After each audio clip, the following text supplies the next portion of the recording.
जय हिंद दोस्तों, रक्षित खन्ना के इस चैनल में आपका स्वागत है। दोस्तों, आज के इस वीडियो में मैं आपको कुछ इंपॉर्टेंट इन्फॉर्मेशन दूंगा। सबसे पहली इन्फॉर्मेशन है उन पेंशनर के लिए जो अपना लाइफ सर्टिफिकेट सबमिट कर रहे हैं। दोस्तों, जब आप अपना लाइफ सर्टिफिकेट सबमिट करते हैं स्पर्श पे, पोर्टल पे, तो वहां पर आपको एक ऑप्शन दिखता है कि आप री एम्प्लॉयड हैं या नहीं है, आप दूसरी जगह जॉब कर रहे हैं या नहीं कर रहे हैं। अगर आप दूसरी जगह जॉब कर रहे हैं तो आप उसे यस करते हैं, यानी आप री एम्प्लॉयड हैं। अगर आप दूसरी जगह जॉब नहीं कर रहे, अगर आप री एम्प्लॉयड नहीं है, तो आप नो ऑप्शन सेलेक्ट करते हैं, नो ऑप्शन। दोस्तों, जब आप यस ऑप्शन सेलेक्ट करते हैं, यानी आप इस पर उसको बता देते हैं कि मैं दूसरी जगह जॉब कर रहा हूं, मैं री एम्प्लॉयड हूं, और अगर आप यस सेलेक्ट करते हैं तो फिर पेंशन पे आपको डीएडीआर नहीं दिया जाता, आपका डीएडीआर काट लिया जाता है पेंशन में से। और दोस्तों, ये किस रूल के अंतर्गत होता है, किस रूल के अंतर्गत, किस रूल के अनुसार आपको डीएडीआर नहीं दिया जाता अगर आप री एम्प्लॉयड हैं या फिर आप यस ऑप्शन टिक करते हैं। दोस्तों, रूल है regulation 83A of Pratt 2008 part 2। This happened with thousand of defence pensioner. और दोस्तों, ऐसे बहुत से डिफेंस पेंशनर के साथ हो रहा है, जैसी वो री एम्प्लॉयड पे यस कर देते हैं तो उनका डीएडीआर काट लिया जाता है। अब कई पेंशनर पूछते हैं कि ऐसा क्यों हो रहा है। दोस्तों, इसकी एक पूरी गाइडलाइन है, इसका एक पूरा रूल है, रेगुलेशन 83A का। आप इसे पूरा सही से समझ सकते हैं और जान सकते हैं कि आपका डीएडीआर पेंशन पे क्यों काटा जा रहा है अगर आप री एम्प्लॉयड हैं। वैसे ये होना तो नहीं चाहिए, सिविल के डिपार्टमेंट में या फिर स्टेट के डिपार्टमेंट पे ऐसा नहीं है कि अगर आप कहीं दूसरी जगह जॉब कर रहे हैं, भले ही आप सिविल में कर रहे हो, कहीं आप कहीं स्टेट में कहीं टीचर हो, तो आपकी पेंशन में से डीएडीआर नहीं काटा जाता। यानी दोनों सर्विस की आप पेंशन ले सकते हैं, लेकिन डीएडीआर आपका कटता नहीं है। लेकिन डिफेंस में इस रूल का हवाला दिया है कि इस रूल के अंतर्गत आपका डीएडीआर काटा जा रहा है अगर आप री एम्प्लॉयड हैं, अगर आप यस करते हैं। तो दोस्तों, ये रूल है, आप पढ़ सकते हैं। चलते हैं अगली इंफॉर्मेशन की तरफ। फिर दोस्तों, ये दोनों लेटर हैं जो निकले थे आर्मी हेडक्वार्टर की तरफ से।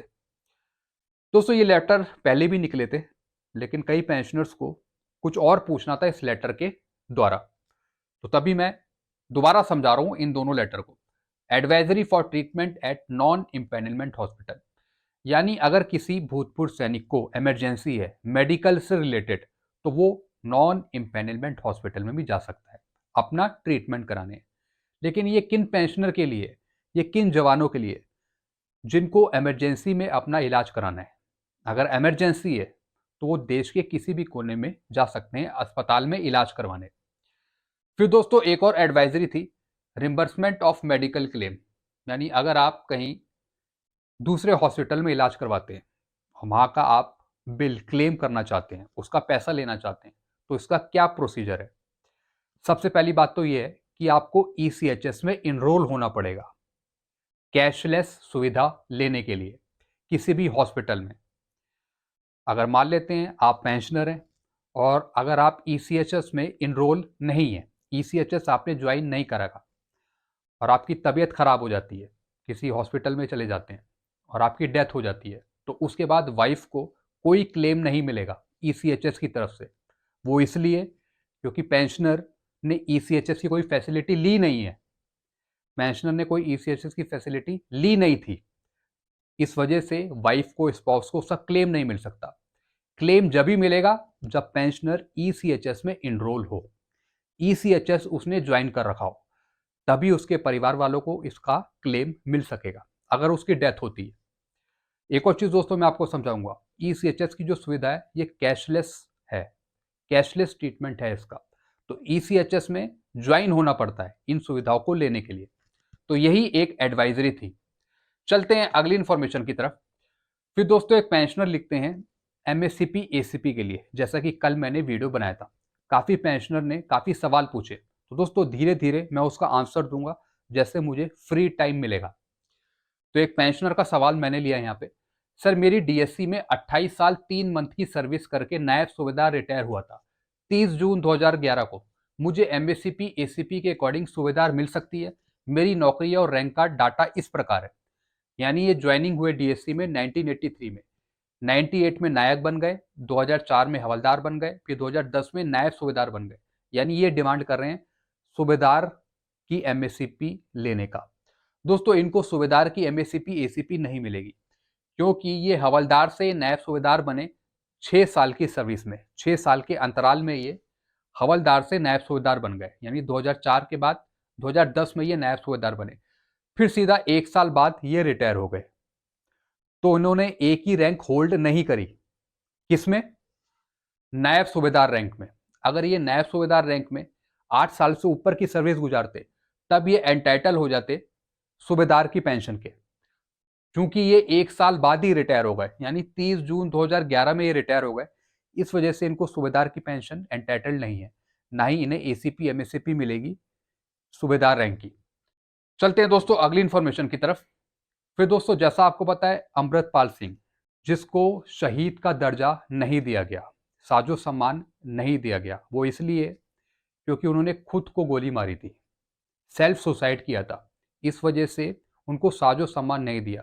तो दोस्तों इसके बेस पर वोटिंग कराई गई, और दोस्तों वोटिंग कराई गई एक चैनल के द्वारा जिनका नाम है विपिन नैन। काफ़ी बढ़िया चैनल है, काफ़ी अच्छी इंफॉर्मेशन प्रोवाइड करते हैं। तो दोस्तों इनके द्वारा वोटिंग कराई गई थी, जिसमें इन्होंने पूछा था क्या सेना को शहीद का दर्जा सभी सैनिकों को देना चाहिए जिसकी शहादत ड्यूटी पर हुई हो, चाहे कारण कुछ भी रहे हो। यानी कारण चाहे कुछ भी रहा हो, चाहे उन्होंने सुसाइड कर लिया हो, चाहे किसी और वजह से उनकी डेथ हुई हो, लेकिन साजो सम्मान, सैनिक सम्मान मिलना चाहिए, चाहे भले ही कारण कोई सा रहा हो। तो दोस्तों इसमें पब्लिक ने, जवानों ने, भूतपूर्व सैनिकों ने यहाँ पे कहा है कि कोई सा भी कारण रहा हो उनकी डेथ का, लेकिन साजो सम्मान मिलना चाहिए। तो यहाँ पे 96% हाँ का है, यस का है, और बाकी 4% का है नहीं।